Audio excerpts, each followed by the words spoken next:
పరుగై ప్రవహిస్తూ పోతున్నా.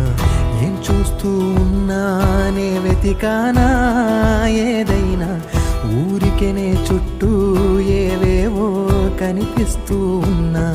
కదలని ఓ శిలనే